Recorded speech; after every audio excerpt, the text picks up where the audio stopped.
This is music, and this is Maximum the Hormone, Greatest the Hits 2011 to 2011.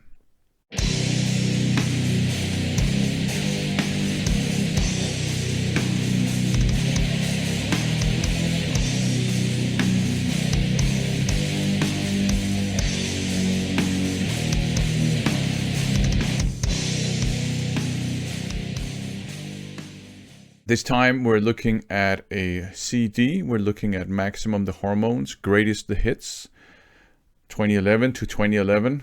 So obviously they have a bit of humor going on there. It was released in 2011 on VAP. Now Maximum the Hormone is a Japanese band. I think it's fair to say that the core of sort of their style is metal music, but there are all over the place genre-wise. They have their roots in punk music, so there's a big punk component in their music. But there's also a lot of metal going on. There's a lot of groove metal, funk metal, and new metal. And I know that if you're like an old-timer metalhead, this will make you probably vomit, because to a lot of old school metalheads, it is actually like the way that groove metal sort of developed from Pantera, the way that funk metal sort of made its way into thrash bands style, and just the existence of new metal. Those were among the things that a lot of old timers sort of feel ruined heavy metal music as a genre. But my sort of stance is that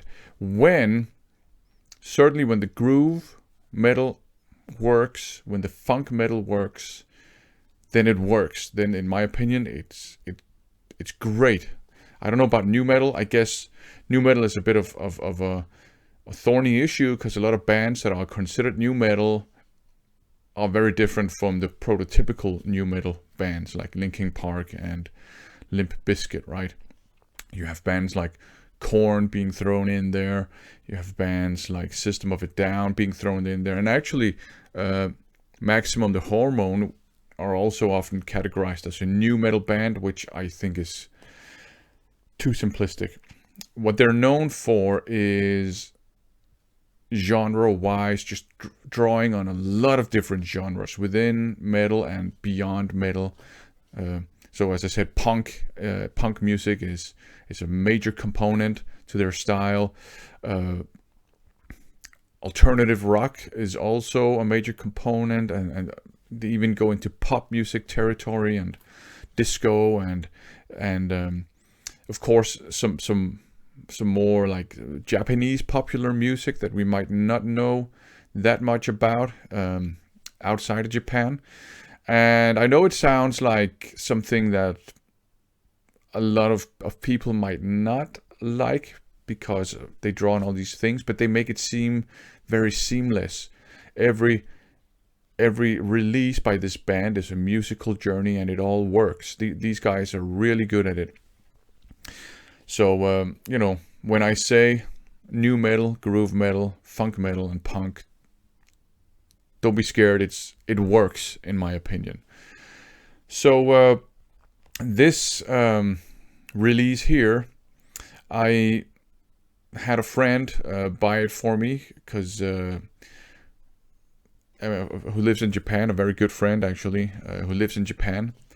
And I had him buy this and a couple of other Maximum the Hormone releases for me, because at that time, and still today, it wasn't easy to sort of get a hold on Japanese rock music where I live.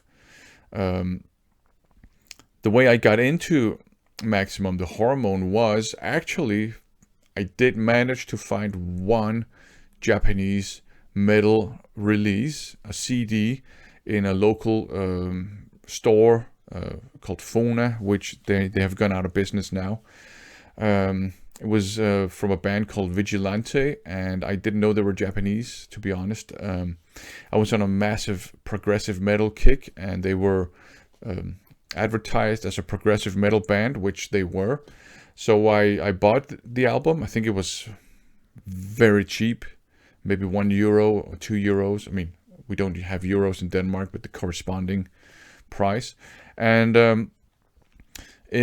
so I bought it. I listened to it. I really liked it, and I figured, hold on. I mean, there's got to be an entire Japanese rock music scene that I just don't know anything about. So I asked my good friend who lives in Japan if he could recommend some Japanese rock and metal bands, and he sent me a link to a YouTube video, one of Maximum the Hormone's YouTube music videos on YouTube. It has been taken down now for some reason. It was a song called Zume Zume Zume, something like that, and it's not on this release here, but I, watched the video, listened to the song, and I really liked what I heard. Again, lots of different genres. It was almost like a death metal, like a blend of death metal, slight grindcore feel, and punk music in that song, and they go into some more funky stuff, and they go into different singing styles. I mean, it was almost kind of like avant-garde to me, because they just mixed genres up, and it seemed so seamless, right? It didn't seem forced. So eventually I asked him if he could pick up some of these for me and buy them, and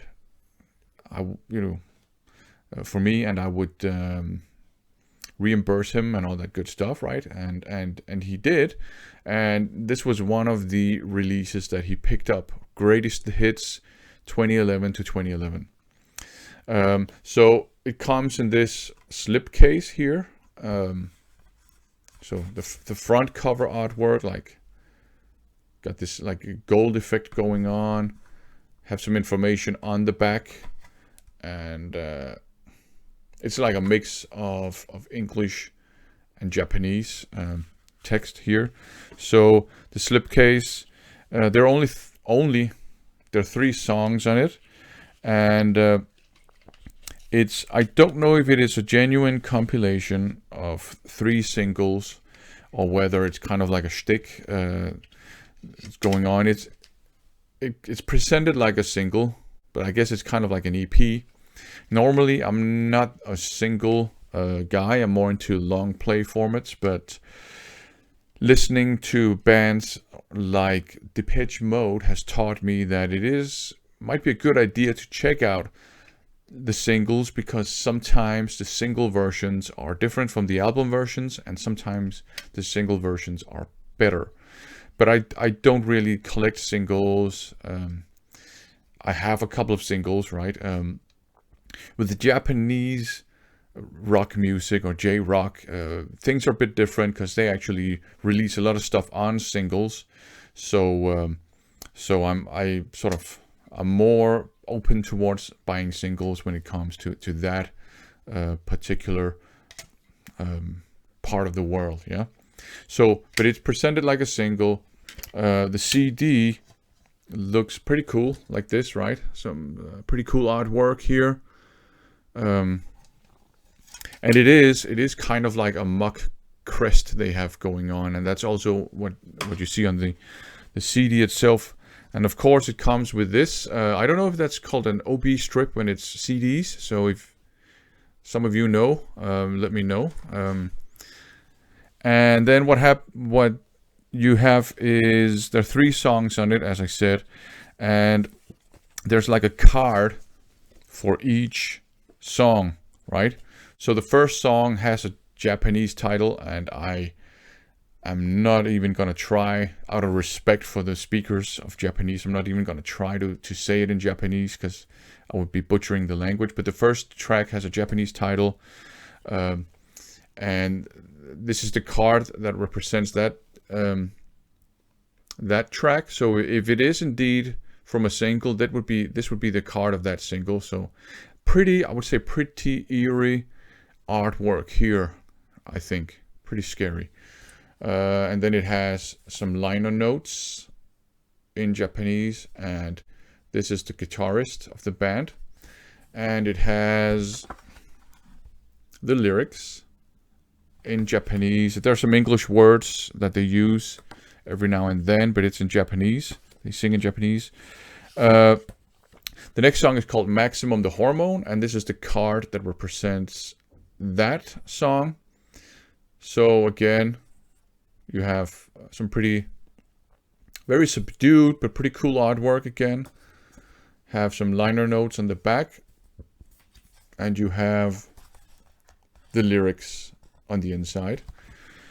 And the last song is called My Girl. So this is the card representing that song, or maybe from that single, if it is indeed from a single. So it's more like an anime / manga theme here, artwork wise. Some more liner notes on the back and lyrics as well. So visually, I think it's a pretty cool package, and if I could indeed read and understand Japanese, I would probably gain it even more from it. But I think it's a pretty cool package. Okay, so Maximum the Hormone, greatest the hits, 3 songs on it, potentially 3 singles, potentially this is a compilation of singles. It kind of makes sense, right? Greatest hits, right?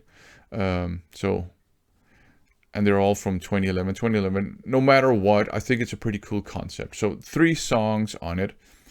The first one is the one with this Japanese title, which I'm not gonna try to pronounce because that would be butchering the Japanese language. So there you go. They sing in Japanese, as I mentioned, but that first song opens out with a really catchy, punky opening, very melodic actually, and then it switches into a groove metal piece, more sort of like up tempo, upbeat, energetic groove metal section, and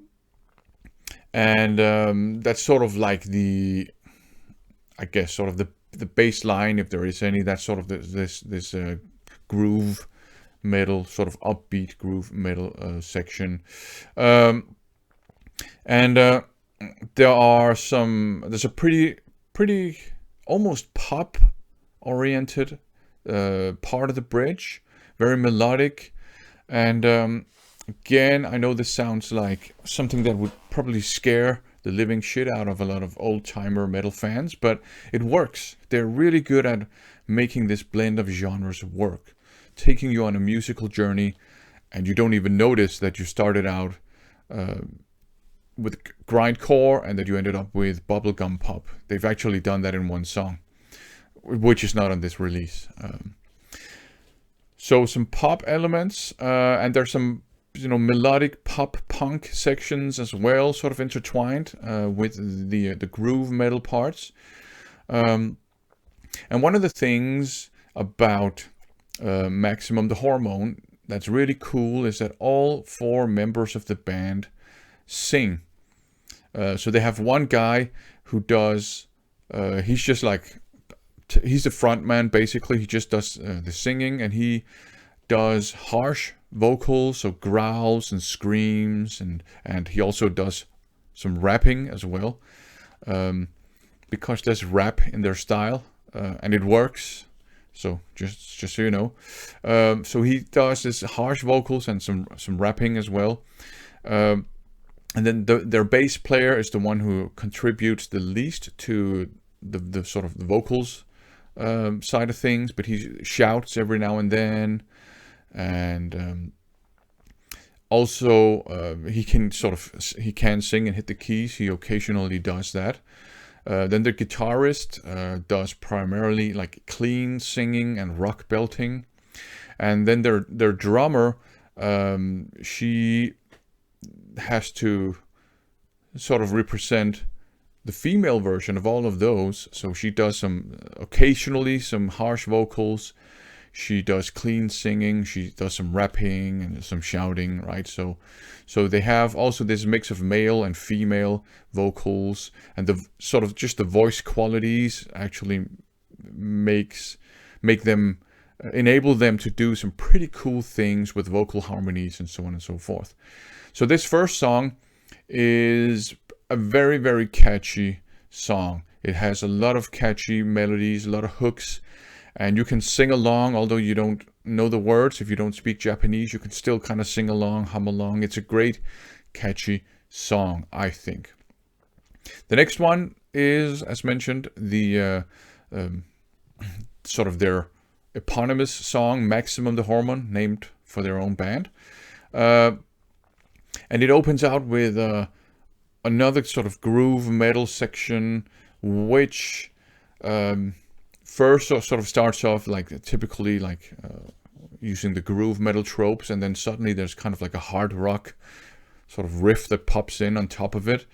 There is some really cool funky slap bass going on, slapping and popping. Their bass player, I think, is very inspired by Flea from the Red Hot Chili Peppers, and I think he's also inspired by Faith No More. They also do some funky stuff in Faith No More, so some very cool funky slap bass going on in the sort of main verse.